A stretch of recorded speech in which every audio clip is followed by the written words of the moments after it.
Bonsoir, peuple de Dieu, toute, toute communauté confondue, la jeunesse, les parents, les pasteurs, les 5 ministères, que la main de notre Seigneur Jésus-Christ soit avec vous. On est encore en direct dans votre émission, Jeunesse Lève-toi, l'émission où le Seigneur est l'ami de la jeunesse. Voilà. Ah, même le frère, il connaît. Il connaît maintenant notre slogan. Ça, c'est notre slogan, ça. Voilà. Là, en ce moment, le Seigneur est notre ami. C'est pour ça que nous sommes là pour venir parler. Encore une fois, parler de la jeunesse pour que le Seigneur Jésus-Christ il puisse être le seul qui puisse nous influencer, que nous, surtout la jeunesse, que nous puissions être ses imitateurs. Comme Paul a dit, soyez mes imitateurs, comme moi je suis l'imitateur du Christ.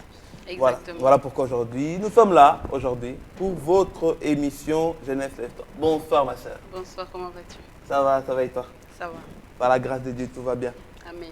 C'est l'essentiel. Alors, quelles sont les nouvelles d'aujourd'hui? Aujourd'hui, nous allons, comme vous le voyez, nous allons recevoir pour vous un groupe de gens qui vont nous parler de l'influence de la jeunesse chrétienne. D'abord, c'est quoi l'influence de la jeunesse chrétienne? C'est influencer quelqu'un. Moi, je t'ai posé la question, mais je voulais te casser en fait si tu répondais. Mais bon. tu as été plus vite que moi. Bonsoir, bien-aimé. Bonsoir. Comment allez-vous?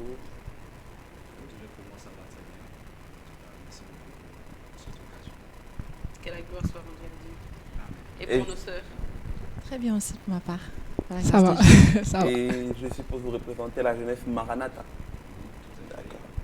C'est la raison pour laquelle, après vous avoir salué, donc nous tenons en tout cas déjà à vous dire merci pour cette occasion, cette opportunité que vous nous donnez de pouvoir servir Dieu, de pouvoir parler du Seigneur. Parce que le simple fait de venir jusqu'ici pour pouvoir parler de la part du Seigneur, c'est déjà par là nous pouvons dire que nous sommes en train de servir Dieu. Et comment s'appelle le frère? Alors moi je suis le frère Cédric. Le frère Cédric, je suis le responsable de la jeunesse à Maranatha, dont le responsable est le révérend pasteur Jean-Claude Mosengo. Et les sœurs? La sœur Marlixia. Sœur? Marlixia. Et la sœur, elle est responsable de quelque chose peut-être aussi? Responsable de la jeunesse de Paris. De Maranatha Paris. Bonsoir, moi c'est la sœur Marcia. Donc je fais aussi partie du staff en fait qui dirige un peu la jeunesse de Maranatha. Et moi je m'occupe de tout ce qui est branche sociale concernant la jeunesse. Donc la sœur Marlixia. Bon, ça va rentrer. Ça va venir. Et la sœur Marcia. La sœur Marcia, c'est plus facile. Que Dieu soit loué. Que Dieu soit loué. Et sans attendre, nous allons directement aller dans le vif de notre sujet, qui est l'influence de la jeunesse chrétienne. D'abord, comment on peut définir le mot influence?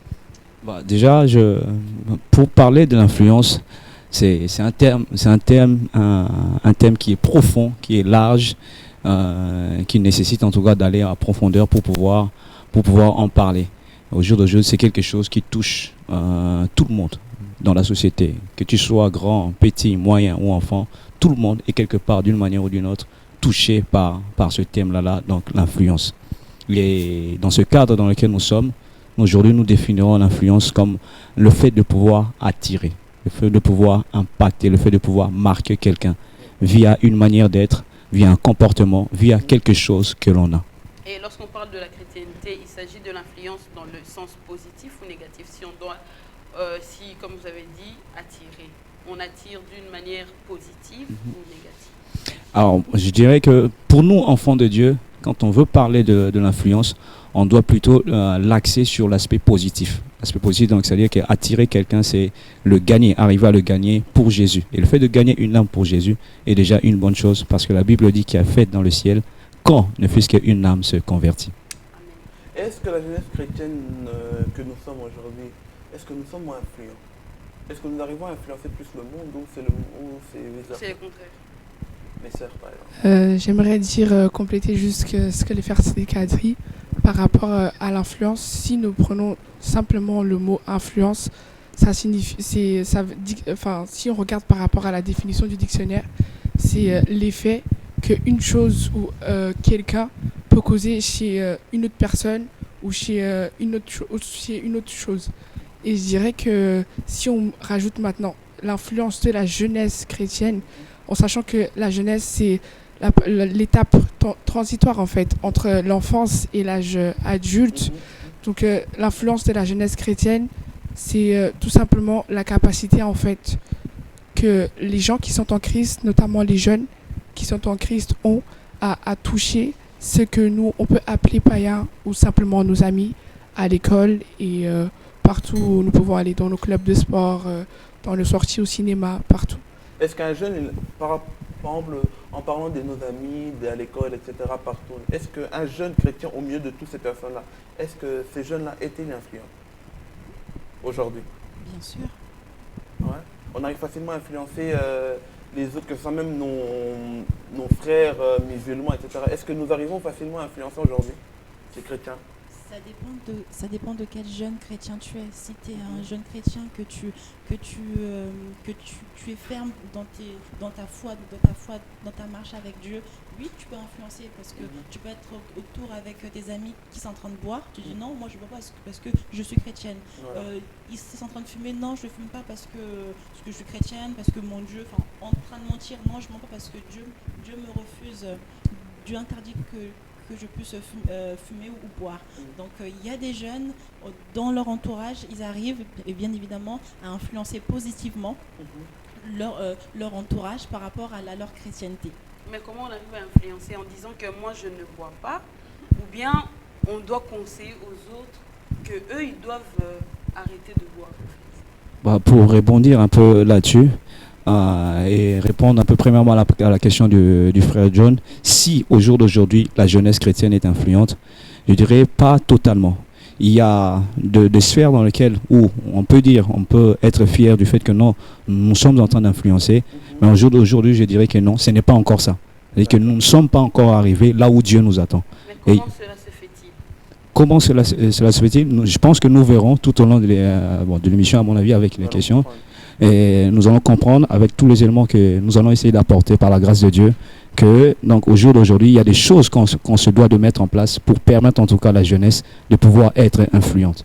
Mais maintenant pour aller un peu, je sais pas, ma soeur a quelque chose à rajouter? Je voulais juste dire que si on rentre un peu plus dans la profondeur en fait du mot influence, il faut savoir qu'il y a l'influence négative et l'influence positive. Aujourd'hui, nous, les chrétiens, on se doit de dégager une influence qui soit positive. Bien qu'autour de nous, on peut dire que c'est une influence négative par rapport à ce que notre sœur Marlexia a dit.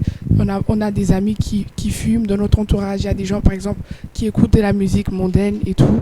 Et donc, par rapport aux différents types de jeunes, je pourrais dire que un jeune, quelqu'un qui marche avec Dieu, qui n'est pas forcément le plus pieux, mais simplement par son comportement, sans forcément conseiller, comme vous aviez posé la question, sans forcément conseiller, mais rien que par son attitude, le fait d'être différent, c'est aussi une manière d'influencer. Parce que les gens vont se poser des questions. Ah bah tiens, nous tous nous fumons, mais cette personne-là, notre ami ne fume pas. Pourquoi? On se pose des questions. Parce que non, moi je suis Jésus et par respect ou bien par amour et fidélité envers ce Dieu-là qui m'a choisi, je ne fume pas, je respecte parce que la Bible dit que notre corps est le temple du Saint-Esprit. Donc rien que par notre comportement, on peut influencer. Donc ça revient à de l'évangélisation sans parole en fait. Oui, mais si je reviens un peu par rapport à ça en posant une autre question, quels sont les moyens d'influence que nous disposons aujourd'hui pour convaincre les jeunes? C'est vrai que je suis au milieu de ceux-là qui boivent, mais moi je ne bois pas, ça peut aussi édifier quelqu'un. Mais il y en a qui ont besoin de plus que ça. Plus d'autres moyens en fait. Enfin, quels sont les moyens que nous disposons aujourd'hui pour pouvoir influencer les autres? Je n'irai pas par quatre chemins, mais je dirais plutôt que nous, chrétiens, quelque part, bien qu'étant jeunes, bien qu'étant enfants, bien qu'étant vieux, tout ce qu'on veut, mais la première source d'influence pour nous, enfants de Dieu, c'est Dieu lui-même. Donc, c'est-à-dire que le jeune chrétien, celui qui s'est dit, moi je suis chrétien, je sers Dieu, je chante, je fais tout ce que tu veux à l'église, pour pouvoir influencer ailleurs, en réalité, c'est que Dieu, au-dedans de moi, qui va me permettre d'influencer. C'est pourquoi la Bible dit, en réalité, dans l'homme, c'est l'esprit. C'est l'esprit de Dieu en moi qui me permet, en réalité, de pouvoir influencer. Et tout ce qui tourne autour, donc tout ce qui va venir après, les activités, les moyens qu'on va mettre en place, les jeux, les tournois de foot, tout cela, ce ne sont que des moyens, des artifices, on va dire, qui viennent après. Mais je dirais, et j'insisterai en tout cas sur le fait que non, la première source d'influence pour nous, enfants de Dieu, c'est d'abord le Seigneur lui-même. Donc, c'est-à-dire apprendre à s'approcher de lui. C'est alors que quand nous nous approchons de lui, c'est alors qu'il nous donne les orientations, les idées qu'il faut pour pouvoir réellement influencer.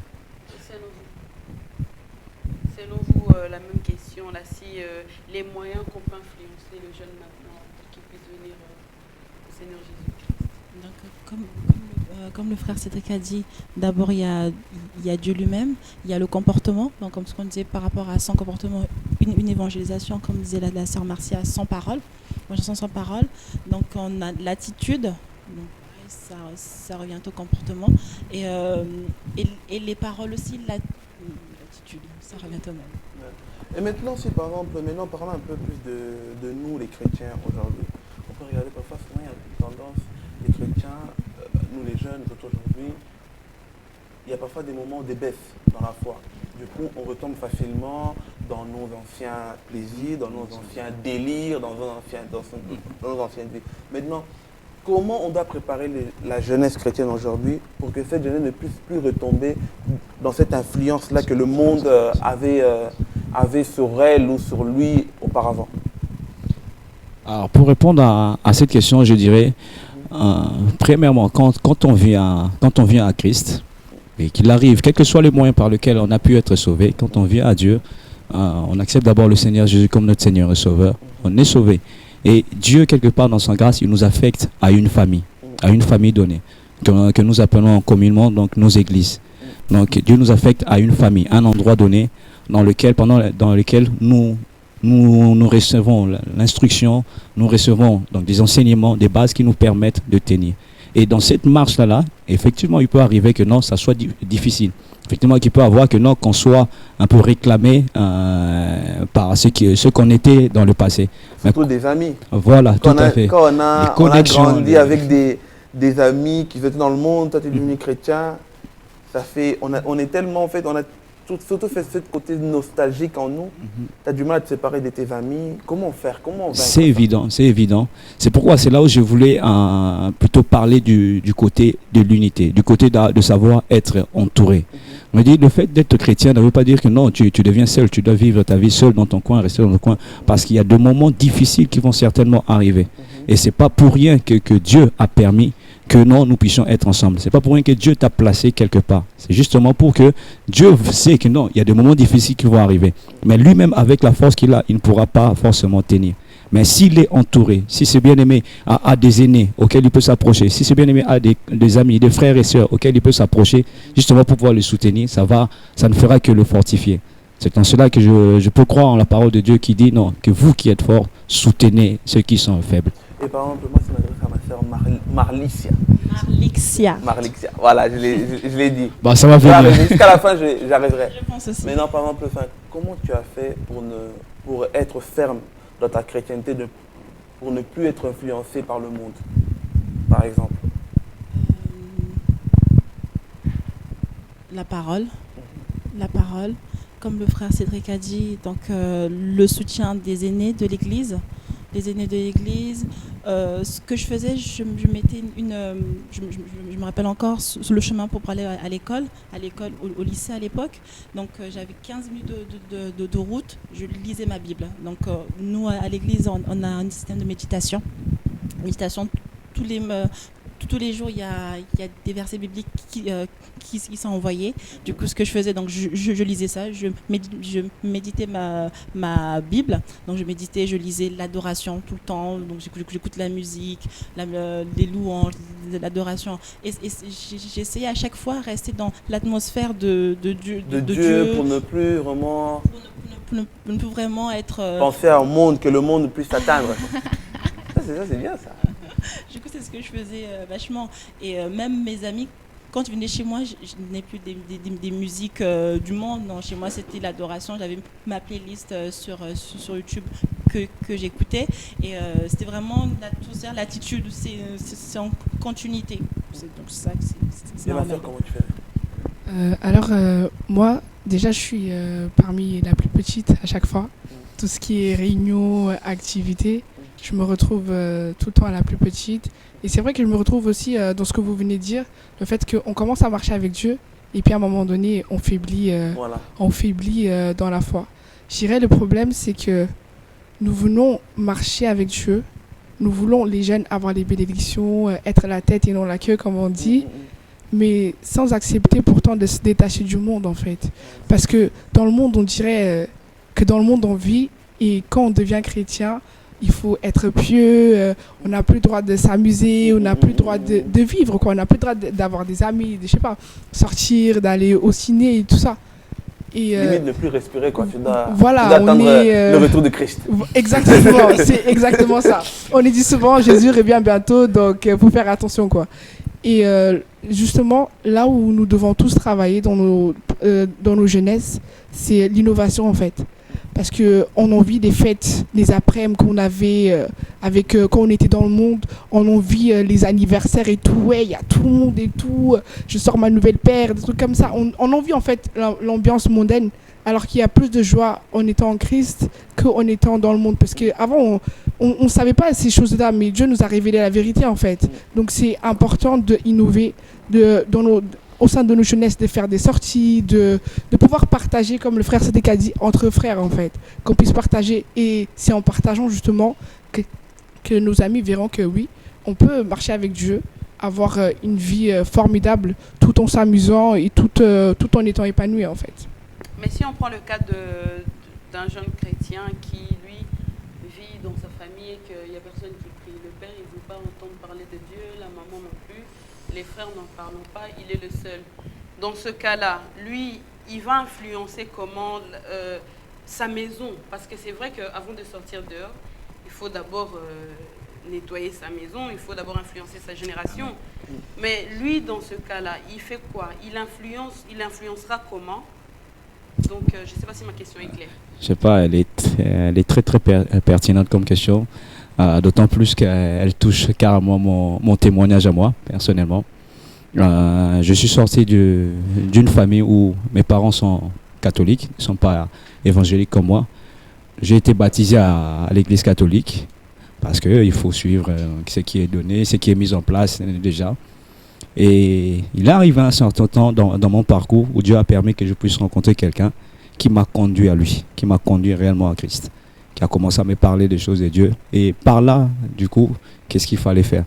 Parce que le parent, tu ramènes quelque chose qui est nouveau, qui est inaccepté, qui n'est pas accepté dans la famille. Du coup, tu te retrouves seul.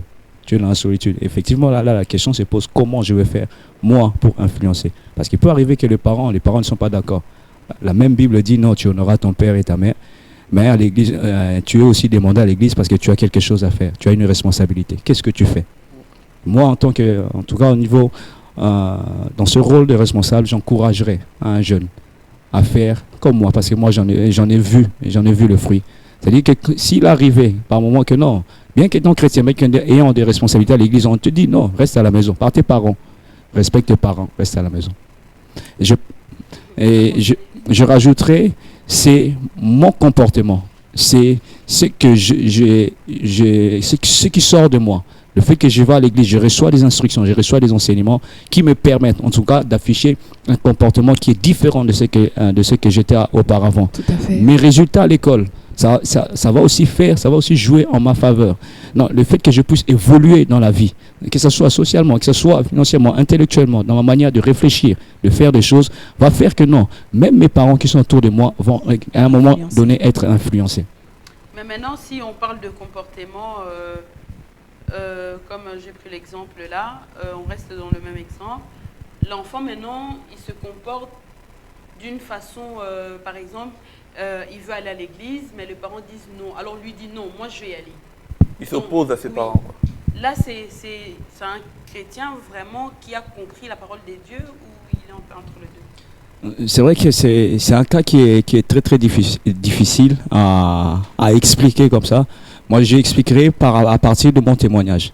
Moi, personnellement, comment je réagis quand mes parents, il arrivait par moments qu'ils s'opposent au fait que non, ce soir on a besoin de toi, tu restes à la maison. Il y a des moments comme ça, moi, je restais. Bien que dans mon cœur, je pouvais avoir la colère que tu veux, parce que j'aimais cette atmosphère-là des églises. Je me retrouve avec mes frères, mes soeurs, on partage de bons moments ensemble, on fait tout ce qu'on peut faire. Mais il y a l'ordre qui est tombé, donc tu restes à la maison, Et puisque la parole de Dieu nous dit que non, tu honoreras ton père et ta mère, donc nous appliquons la parole de Dieu comme étant un enfant de Dieu. Et je suis sûr qu'en faisant cela, Dieu qui sait, Dieu qui voit dans le cœur, il voit mon désir de pouvoir le servir. Il ne manquera pas de toucher les cœurs de mes parents. Amen. Et maintenant, si je reviens un peu, bon, c'est un peu lié à ma question juste précédente, par rapport, on voit aujourd'hui les jeunes, voilà, on est assis, comme ma sœur l'a bien expliqué, il y a souvent une baisse, on retombe. Maintenant, qu'est-ce que l'Église peut mettre en place, ou peut-être comment l'Église peut aider ces jeunes-là, pour que dans ces moments de baisse-là, qu'il n'y ait même pas le temps que le monde puisse encore l'influencer. Parce que souvent on arrive, il y a des moments, tu vas tellement à l'église, tu as l'impression que c'est une monotonie. Voilà, tout à fait. Tu vois les trucs de jeunes, tu as l'impression que c'est une monotonie. Du coup, un pote, il te propose, on va vite faire en boîte. Quelque chose. Tu dis, bon, c'est juste une fois, tu pars tout ça parce qu'il y a eu un détachement. En fait, la baisse de la foi, ça coïncide avec ce détachement-là. L'appel de l'ennemi, quoi. Voilà. Ouais. Donc maintenant, qu'est-ce que l'Église met en ce moment? Qu'est-ce que l'Église ou les encadreurs ou les systèmes de mis en place pour l'encadrement des jeunes peuvent mettre en place ou peuvent faire en plus, davantage, pour aider ces jeunes-là dans ces genres de moments-là? Alors, à cette question, je suis un peu, quelque part un peu bien placé pour pouvoir y répondre tout à fait. Alors, moi, personnellement, comment je fonctionne, c'est que j'ai, déjà au niveau de mon église, donc il y a un responsable qui est établi dans chaque équipe. Et chaque responsable est entouré d'une équipe avec laquelle elle travaille. Et avec cette équipe-là avec laquelle elle travaille, chaque responsable, en tout cas, met en place les stratégies qu'il faut dans l'idée de faire évoluer les jeunes. Alors, dans le cas présent qui se présente, que non, il y a l'appel du monde qui est là et les difficultés qui se présentent, qu'est-ce que je fais? Nous, personnellement, on se dispatche. On sait que non, chaque responsable a une liste de jeunes auxquels il doit s'occuper. C'est-à-dire tout un chacun prend selon ses programmes, c'est tout ce qu'il veut. Il s'arrange que non, moi je sais que non, j'ai 5 jeunes à suivre. Donc je m'arrange, je les appelle, je le suis, je prie pour eux, et je le réclame auprès de Dieu, je le cherche, je les aide, je les accompagne dans le seul but d'éviter justement que ces genres d'incidents puissent arriver. Et pour parler de mon témoignage aussi, également, c'est arrivé une fois que cette situation difficile s'est présentée où c'est arrivé que je puisse rater un examen. Et quand j'ai raté cet examen, c'était pour moi en tout cas la première fois où j'ai échoué. J'ai raté mon BTS. C'est la première fois où en tout cas j'ai échoué dans mes études. Je me suis dit, comment ça va être? Qu'est-ce que je vais faire? Et honnêtement, je me suis retrouvé un peu seul. Mes parents ne le réalisaient pas forcément. Les personnes autour de moi ne pouvaient pas le réaliser parce que c'était quelque chose qui était au-dedans de moi. Ce cri-là, ça poussait seulement dans le cœur, mais les gens autour de moi ne pouvaient pas le voir. Mais je me dis que si je n'avais pas ces aînés qui, de temps en temps, m'appelaient un petit coup de fil, t'es où? Tu fais quoi? Qu'est-ce qui se passe? Si je n'avais pas ces aînés-là, ces grands frères qui, de temps en temps, peuvent t'appeler pour prier avec toi, pour t'accompagner, pour te conseiller, pour te relever quand tu es par terre. Je me dis qu'aujourd'hui, peut-être, je n'aurais pas tenu face en tout cas à ce défi-là qui était en face de moi.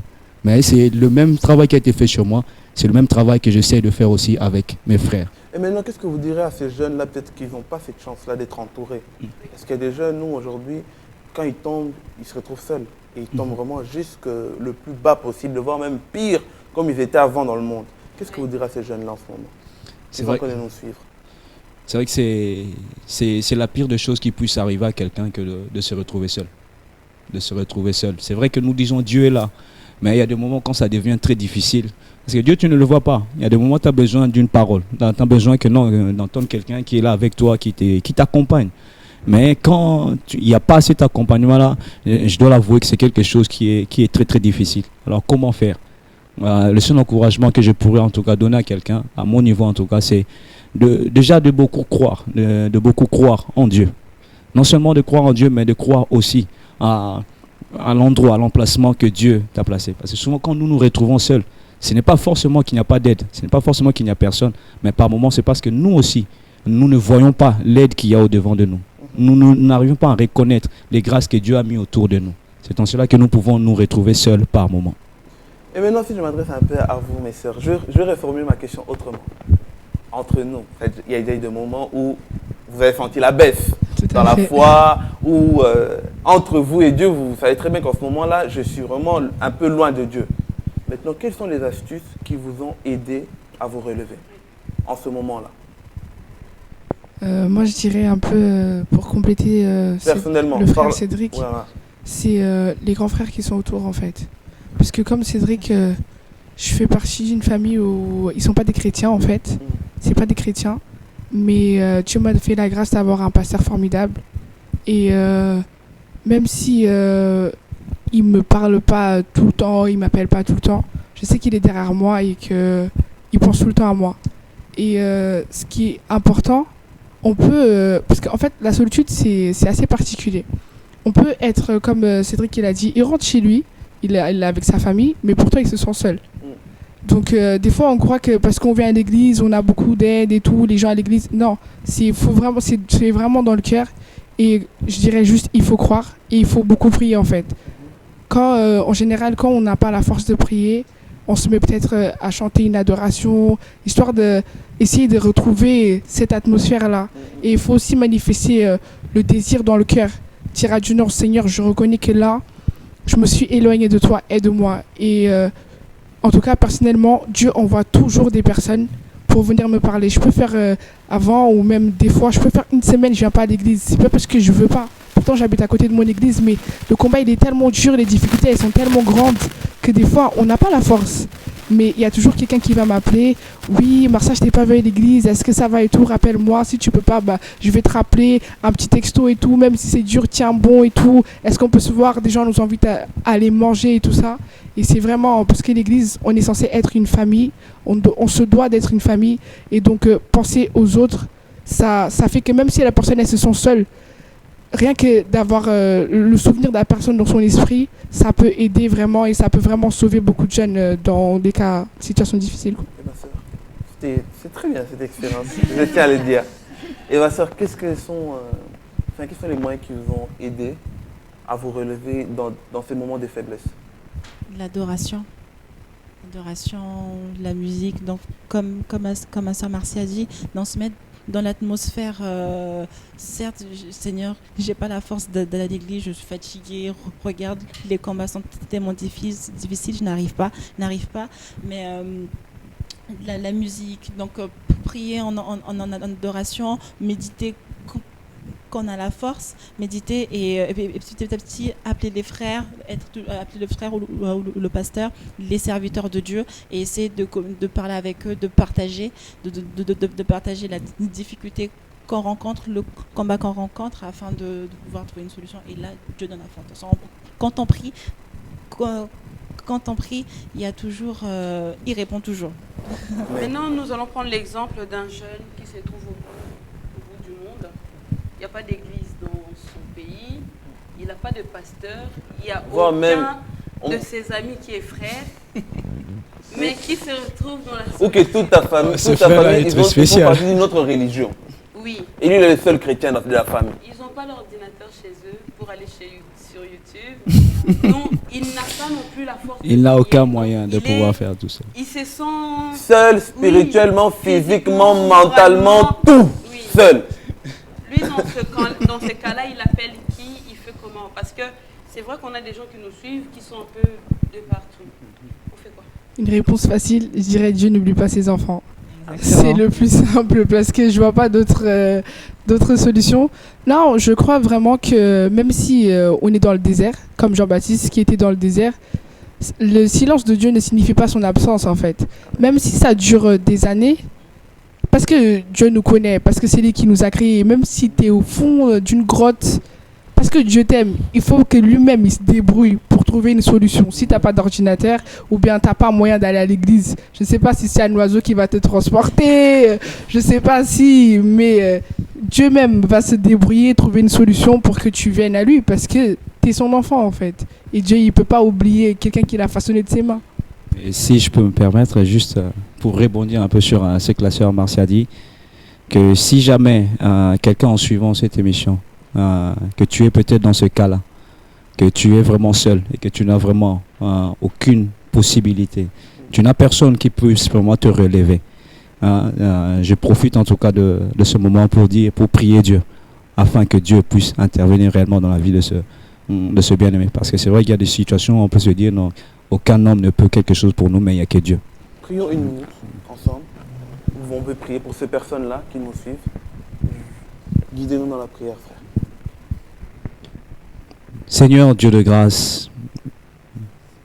nous voulons te prier encore dans le nom de Jésus-Christ. J'aimerais juste, si tous ensemble nous pouvons réellement élever nos voix en pensant à ceux-là qui sont réellement seuls et qui n'ont pas de secours. Je crois en la parole de Dieu qui dit qu'il est le secours qui ne manque pas en temps de détresse. Si simplement, tout simplement, pendant 1 minute qui nous est donnée, nous pouvons crier à Dieu pour dire à Dieu, Seigneur, aide ce bien-aimé-là, aide ce frère. Parce que non, ta main n'est pas courte pour pouvoir toucher, pour pouvoir atteindre, pour pouvoir attirer à toi. Seigneur, nous te prions dans le nom de Jésus. Ne manque pas de faire grâce. Parce que ta volonté, Seigneur Dieu, c'est que tout homme soit sauvé et qu'il parvienne à la connaissance de ta parole. Comment connaîtront-ils, Seigneur, si personne ne parle? Comment connaîtront-ils, Seigneur Dieu, si personne n'est là pour pouvoir les relever, les encourager? Seigneur, veuille étendre ta main et veuille agir dans le nom de Jésus. Nous relevons ceux-là qui sont par terre. Nous redressons ceux-là qui sont courbés. Nous communiquons la force, Seigneur Dieu, à ceux-là, Seigneur Dieu, qui n'en ont plus. Et nous établissons ton règne dans le nom de Jésus, en proclamant ta seigneurie. Et en te disant merci d'avance pour ce que tu fais, pour ce que tu as accompli. Même si nous ne voyons pas, toi tu vois. Parce que tu es l'intercesseur par excellence pour ces bien-aimés. Seigneur, nous te disons merci. Au nom de Jésus-Christ. Amen. Amen. Ouf, j'aime Maintenant, l'atmosphère. On revient un peu sur les frères, les jeunes là, qui sont un peu influencés un tout petit peu dans le monde. Comment nous pouvons faire pour ne plus être influencés Vaincre cette influence. oui, comment on va faire pour vaincre cette influence-là, pour ne plus aller dans le monde et rester solide dans le Seigneur? La bonne manière qui nous permet, en tout cas, de vaincre toute forme d'influence négative possible, c'est d'abord de connaître Dieu. Non seulement quand tu connais Dieu, après s'enraciner dans la parole de Dieu. C'est la parole de Dieu qui peut nous permettre, en tout cas, de tenir face à tout vent. C'est vrai qu'on est jeune, c'est vrai. On a envie de faire des choses et des choses. On a envie, par moment, d'entendre des choses. Peut-être on organise des fêtes, on organise des sorties, des choses comme ça. Peut-être que ça peut nous permettre. Oui, effectivement, ça peut permettre. Mais ce n'est pas ça en réalité. Ce qui peut permettre à un chrétien, qui que tu sois, en réalité, de pouvoir tenir face à n'importe quel vent ou tempête, c'est Dieu, sa parole. Si tu t'enracines dans sa parole, tu pourras tenir face à n'importe quoi. La Bible nous montre Jésus alors qu'il est tenté face à Satan. Satan lui vient, non, il est écrit. Mais qu'est-ce que Jésus fait? Il dit, il est aussi écrit. Si Jésus n'était pas enraciné dans la parole de Dieu, quelque part, il aurait pu céder parce qu'il a entendu, il est écrit. C'est pourquoi c'est important pour nos jeunes, en tout cas aujourd'hui, de nous enraciner encore plus dans la parole de Dieu.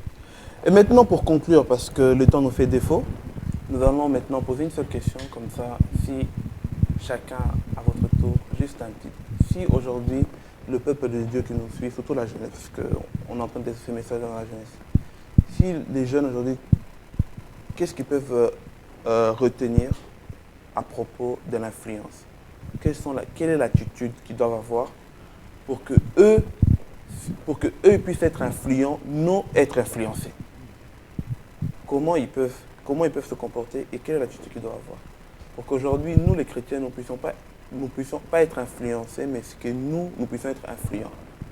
Je commence sur ma sœur. Il faut donc, tout d'abord, comme on a dit au tout début, avoir un comportement porter déjà les fruits de l'esprit, parce que c'est comme ça qu'on reconnaît les enfants de Dieu, ceux qui marchent avec Dieu ou pas, et avoir un comportement, une attitude qui va pour pouvoir être influencé, parce que c'est par nos comportements, c'est par notre attitude qu'on peut influencer autour de nous. Comme Marcel a dit, c'est l'évangélisation sans parole. Allez. Alors, je me suis rendu compte en fait que depuis tout à l'heure on parle, mais c'est pas facile en fait. C'est facile de partager, mais je viens de réaliser en fait qu'on connaît pas les situations dans lesquelles ceux qui nous suivent se trouvent.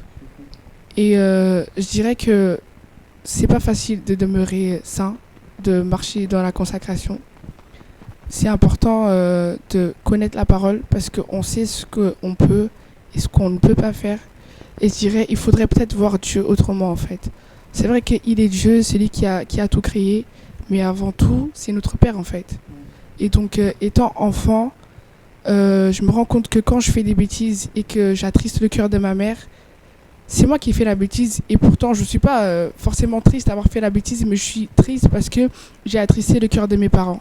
Et certainement Dieu aussi est quelque part touché quand il voit qu'il investit dans les prédications, dans tout, il envoie ses anges pour nous protéger, il investit en nous et qu'il voit que finalement on ne réalise pas en fait et on le déçoit. Donc faudrait peut-être qu'on voit Dieu différemment parce que rien que lire la parole de Dieu, il faut d'abord déjà avoir cette envie-là de chercher à aimer Dieu. Parce qu'aujourd'hui, beaucoup de gens disent que oui, moi j'aime Jésus, mais quand on rentre vraiment dans le concret, quand on commence vraiment à analyser la vie de tout un chacun, on se demande où est cet amour-là que nous disons avoir pour Dieu. Donc je dirais, essayons de voir Dieu différemment. Il est Dieu, mais essayons de le voir peut-être comme notre Père. Et peut-être que, je ne sais pas, mais j'essaye en tout cas moi, de le voir comme mon Père et c'est lui qui nous aide à devenir meilleurs. Et pour conclure? Alors moi je dirais, pour nous permettre à nous, jeunes, nous enfants de Dieu, nous qui servons peut-être déjà Dieu, nous qui faisons des choses pour Dieu, de pouvoir influencer les autres et non pas être influencés. C'est vrai qu'on a parlé du fait que non, c'est Dieu, ensuite il y a sa parole, mais au-delà de tout ça, il y a aussi des moyens qu'on peut mettre en place, des petites choses qui peuvent nous permettre à nous de pouvoir justement non seulement influencer les autres, mais nous, ne jamais être influencés. C'est-à-dire que ça va passer par notre attitude. Le témoignage, ça parle. La reconnaissance de l'identité. Parce qu'au jour d'aujourd'hui, les jeunes chrétiens souffrent beaucoup. Nous souffrons beaucoup de ce problème-là. Il y a une espèce de crise d'identité. Pourquoi? Parce que nous ne savons pas réellement qui est-ce que nous avons en nous. Si nous arrivons à reconnaître qui nous avons en nous, qui est-ce que ce que nous avons, Jésus-Christ, c'est-à-dire que nous marcherons plus tête basse. Nous serons plus comme des moindres que rien. Nous nous comporterons plus comme si des gens comme de tout le monde. Mais alors on réalisera alors qu'on a quelque chose en nous qui est vraiment très puissant et qui peut me permettre à moi en tout cas je suis différent des autres. Et pour cela aussi, il faut savoir être différent des autres, savoir se démarquer. Au jour d'aujourd'hui, nous voulons nous comporter comme tout le monde. Nous voulons faire les choses comme tout le monde. Parce que c'est la mode, parce que c'est comme ça que ça fonctionne, parce que c'est comme ça, parce que c'est comme ci, parce que c'est comme ça. Mais pour ça, il faut savoir être différent. Il faut accepter d'être différent. Amen, amen, amen. Bien aimé, je crois que vous avez entendu. Nous, pour conclure, je crois qu'on ne va pas aller par quatre chemins. Comme Paul nous dit, soyez mes imitateurs, comme moi je suis imitateur du Christ. Le jeune qui veut être influent pour influencer les autres, faut d'abord que lui-même soit déjà influencé par le Christ. Amen. Voilà. C'est lui qui est l'imitateur du Christ, ça veut dire que tu observes le comportement du Christ. Christ, avant de commencer, de 0 à 30 ans, il a été disciple. Il a été obéissant, il a appris à écouter. Nous, les jeunes aujourd'hui, il ne faut pas croire qu'on connaît tout, on ne connaît rien. Même si tu as 30 ans d'expérience, même si tu as 150 000 ex, tu ne connais rien de la vie. Apprenons à être proches de nos pasteurs, apprenons à être proches de nos aînés. Soyons vraiment des personnes qui écoutent énormément pour grandir dans la connaissance et pour de plus en plus fuir le monde. Amen. Et merci beaucoup de votre ponctualité. Merci toujours de rester branché, de nous suivre. Et je laisserai à mon frère de vous donner les coordonnées. Comme on est toujours suivi sur notre site TV La Foi, www.tvlafoienjésus.com et aussi sans oublier dans le bouquet Orao TV, on est toujours suivi de la TV La Foi en Jésus. Suivez-nous comme nous sommes toujours branchés chaque jeudi à 21h. N'hésitez pas de nous écrire sur nos pages Facebook, on a toute une équipe qui sont derrière. Nous avons un compte Facebook qui est RTFJ Jeunesse Lève-toi et nos deux pages émissions Jeunesse Lève-toi et Jeunesse Lève-toi. On a aussi un groupe. Ajoutez, vous pouvez nous envoyer des demandes, comme ça on va vous accepter. Et n'hésitez pas de nous écrire s'il y a quelque chose qui vous a interpellé, vous voulez contacter. Vous n'avez pas d'église, vous voulez chercher une église peut-être en France, vous voulez suivre ces jeunes de Maranatha de France, n'hésitez pas de nous écrire, nous allons vous orienter car l'enfant de Dieu doit vivre dans une fraternité pour grandir. Nous devons être bien entourés pour grandir. Exactement. Que le Seigneur vous bénisse. À la semaine prochaine, à 21h. Que notre Seigneur Jésus-Christ soit avec vous.